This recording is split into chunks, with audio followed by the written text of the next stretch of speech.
국민의힘 얘기 좀 더 짚어보겠습니다. 주말 사이 국민의힘 대선 후보는 김문수에서 한덕수 그리고 김문수 후보로 24시간 동안의 대선 후보 롤러코스터였습니다. 거의 웃지 못할 사태가 발생한 건데요. 영상으로 한번 보시죠.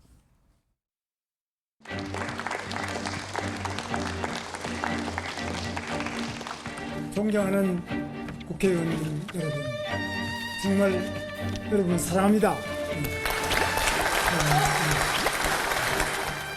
당 지도부는 현재까지도 저 김문수를 끌어내리고 무소속 후보를 우리 당의 대통령 후보로 만들기 위해 온갖 불법 부당한 수단을 동원하고 있습니다.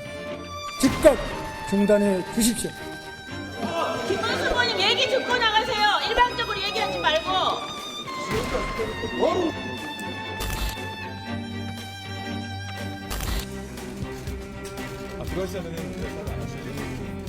우선요, 제가 할 수 있는 건 선거대책위원장 좀 맡아주셔서 조금 논의를 하게 하는 게 좋겠습니다.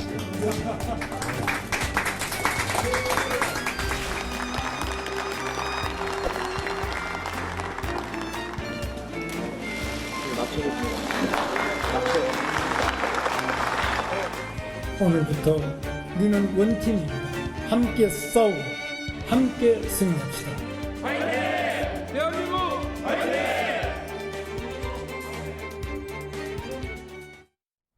국민의힘 지도부가 주축이 돼서 추진했던 이 헌정사 초유의 대선 후보 교체 시도는 사실상 상처를 남기고 무위에 그친 거나 다름이 없을 것도 같습니다. 빅텐트는커녕 당내 화합 잘 될까 이런 걱정을 하는 사람들도 있거든요. 저는 빅텐트가 이제 시작된다라고 봅니다. 왜냐하면 지금 국민의힘 경선 치르면서 내내 했던 얘기가 단일화를 통한 빅텐트가 주요 이슈였거든요. 그래서 지금 어쨌든 단일화는 됐습니다. 그런데 단일화가 정상적인 아름다운 단일화였다고 하면은 여론조사를 통해서 됐겠죠. 그런데 지금 단일화는 어떤 상황입니까? 이것도 똑같이 여론조사를 했습니다. 그러니까 정상적으로 단일화에서도 여론조사 결과에 의해서 후보가 결정됐을 것이고 지금 상황에서도 똑같이 여론조사에 의해서 그 결과로 단일화 후보가 결정됐습니다.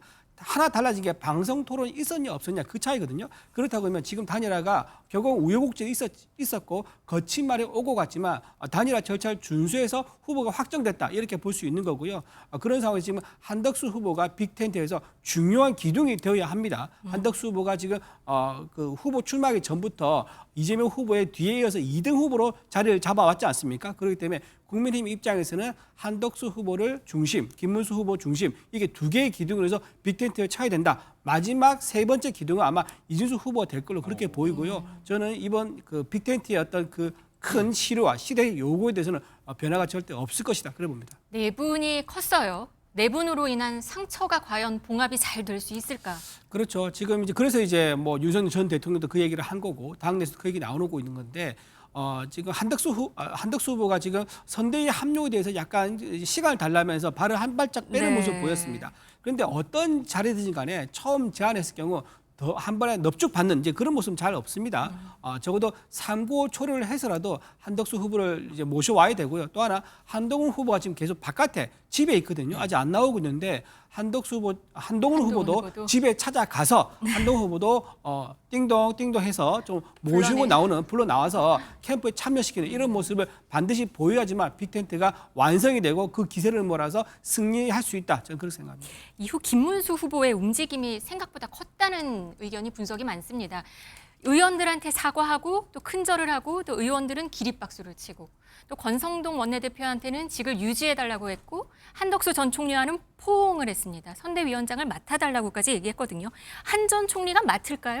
맡을 수는 없죠. 왜냐하면 김문수 후보는 그 경선 기간에 굉장히 좀 아이디어가 멋있었잖아요. 왜 을지문덕 포스터에서. 그래서 네. 저도 칭찬한 적이 있는데 을지문덕 살수대첩인데 지금 어떻게 보면 문덕 대첩이 된 겁니다. 지금 한덕수와 김문수는 강을 건넌 겁니다. 예, 강을 건넜기 때문에 맡을 수도 없고 맡아서도 안 되는 것이죠. 그래서 저는 지금 이게 막 후보가 호떡 뒤집듯이 막 뒤집는다 하잖아요. 이게 호떡을 뒤집다가 호떡이 땅에 떨어진 겁니다. 민주주의의 과정을 땅에 떨어뜨린 겁니다. 그래서 지금은 호떡을 주워서요. 민주주의 절차, 공적, 상식을 회복하는 것이 급선무지 한덕수 저렇게 후보가 끌어안는다고 해서 대한민국 국민이나 국민의힘 당원들이 만족하지 않습니다. 그래서 저는 누누이 말씀드리지만 그 민주주의 절차를 훼손한 부분을 본인들이 직접적으로 끌어올려서 국민들에게 다시 한번 기회를 달라는 읍소 전략이 저는 유일한 방책이다 말씀도 좀 드립니다. 근데 국민의힘 후보를 호떡에 비유하고 또 호떡이 땅에 떨어졌다 이렇게 비유한 거 좀 적절하지 않다고 생각하고요. 지금 이제 이재명 후보가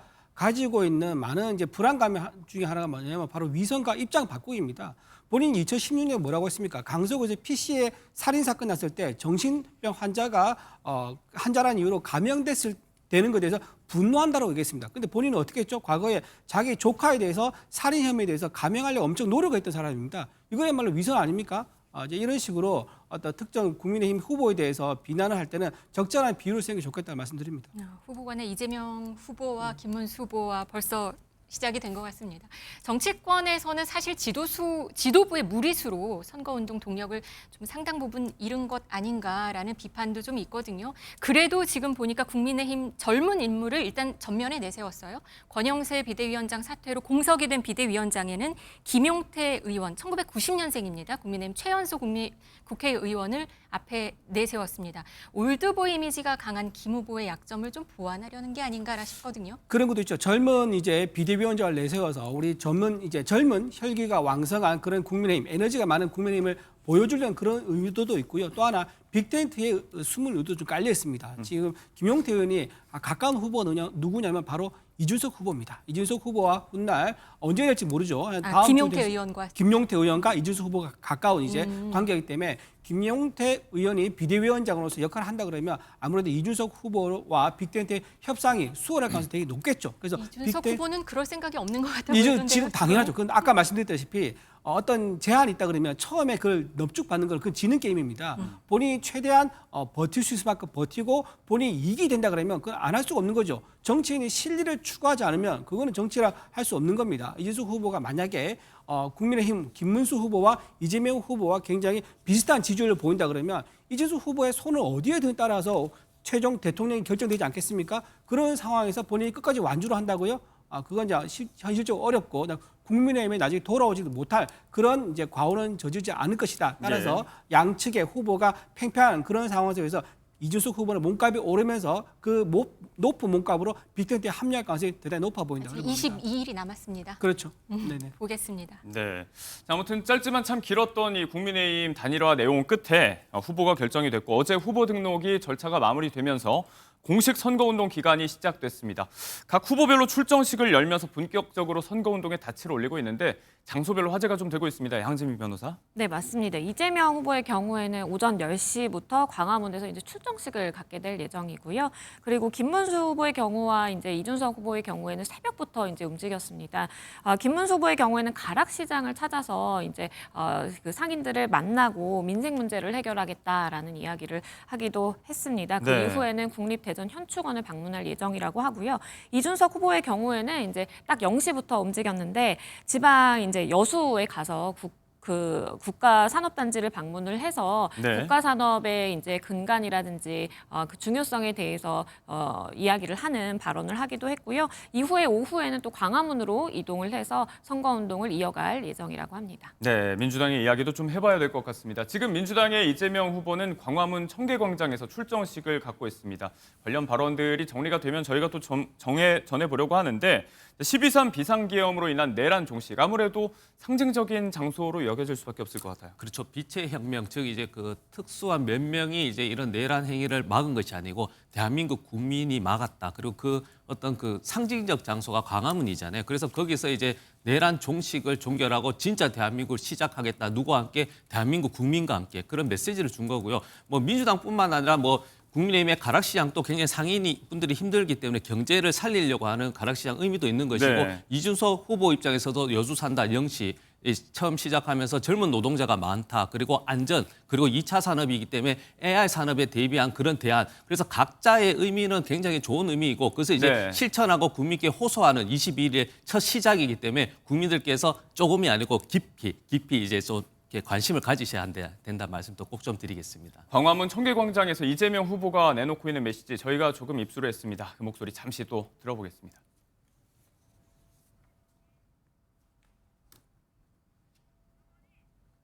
다이내믹한 겁니다.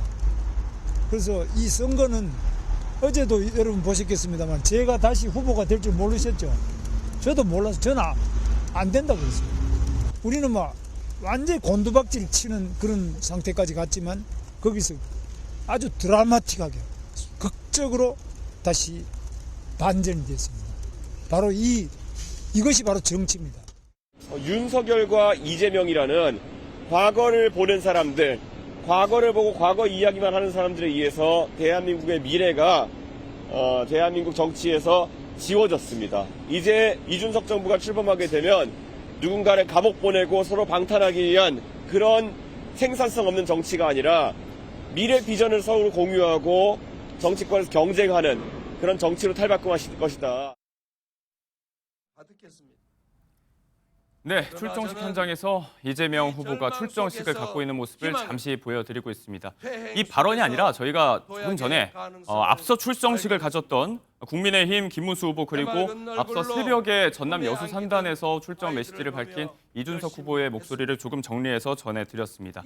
지금 현장의 상황은 라이브로 전해드리고 있다는 점 다시 한번 말씀을 좀 드리고요. 김문수 후보가 이렇게 새벽같이 움직였습니다. 시장에서 또 선거운동 공식 메뉴기도 하죠. 국밥 먹으면서 민심을 좀 읽는 과정도 가졌는데 오늘 하루도 그렇고 이제 갈 길이 또 바쁘잖아요. 김문수 후보는. 네, 그렇습니다. 오늘 첫 행보가 이제 시장입니다. 전통 시장에 가서 서민들과 함께하는 모습 그리고 서민과 경제가 가장 어려운 상황인 건데 김문수 후보가 경기도지사 두 번을 8년간 했지 않습니까? 예. 경기도의 재정 상황을 굉장히 좋게 올렸고요. 경기도를 첨단 산업 단지로 만드는 장본이기도 합니다.